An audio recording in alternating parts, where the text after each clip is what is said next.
தமிழக முதலமைச்சர் ஜெயலலிதா பூரண நலம் பெற்று மீண்டும் ஆட்சியில் அமருவார் என மதுரை ஆதீனம் நம்பிக்கை தெரிவித்துள்ளார். இது தொடர்பாக அவர் தொலைபேசி வாயிலாக தெரிவித்த கருத்தை பார்ப்போம். தமிழக முதலமைச்சர் புரட்சி தலைவி அம்மா அவர்கள் இன்னும் ஒரு வாரத்தில் மீண்டும் நல்ல குணமாகி இல்லம் திரும்புவார்கள் என்ற செய்தி அறிந்து நாங்கள் மிக்க மகிழ்ச்சி அடைந்தோம். ஆனால் திடீரென மாரடைப்பு ஏற்பட்டிருக்கிறது என்ற செய்தி அறிந்து மிகவும் வேதனை அடைந்தோம். இந்த வேதனையானது நல்ல ஒரு பிரார்த்தனையை செய்யும்படியாக நமக்கு இறையருள் தூண்டியது. பிரார்த்தனை செய்தோம். இந்த நிலையிலே இரவு ஒரு சிறு அறுவை சிகிச்சை நடைபெற்றிருக்கிறது என்ற செய்தியும், அந்த அறுவை சிகிச்சையானது ஆஞ்சியோகிராம் மாதிரி என்ற நிலையையும் தெளிவுபடுத்தி இருக்கிறது. தமிழக முதல்வர் புரட்சி தலைவி அம்மா அவர்கள் இரவையும் பகலாக்கி இந்த சமுதாயத்திற்கு பல்வேறு வகையான நல்ல வாழ்வை இந்த மக்களுக்கு ஏற்படுத்தி கொண்டிருக்கிறார்.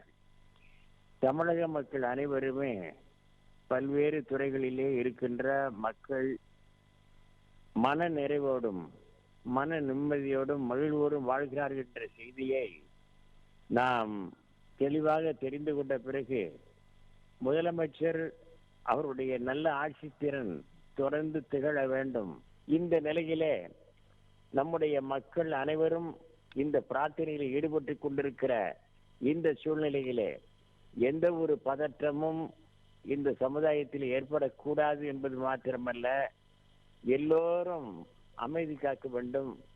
தமிழகத்திலே இருக்கிற இந்த மக்கள் அனைவரும் அம்மா அவர்கள் என்ன விரும்பினார்களோ, என்ன திட்டத்தை செயல்படுத்தினார்களோ, அந்த திட்டங்கள் முழுவதும் சரியான வகையிலே நிறைவேறத்தக்க அளவுக்கு மக்கள் ஒத்துழைப்பு தர வேண்டும்.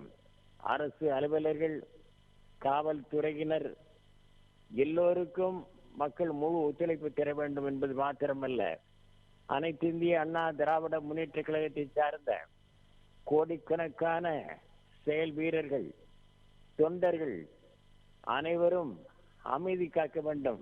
இறைவனுடைய பேரருள் அம்மா அவர்களுக்கு நன்றாகவே இருக்கிறது.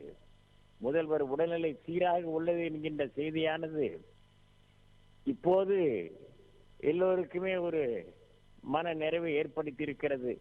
தொடர்ந்து அந்த நிலை ஏற்பட வேண்டும் என்று பிரார்த்தித்துக் கொண்டிருக்கின்றோம்.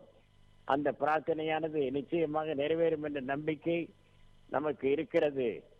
தொடர்ந்து நம்முடைய பிரார்த்தனை நடக்கட்டும்.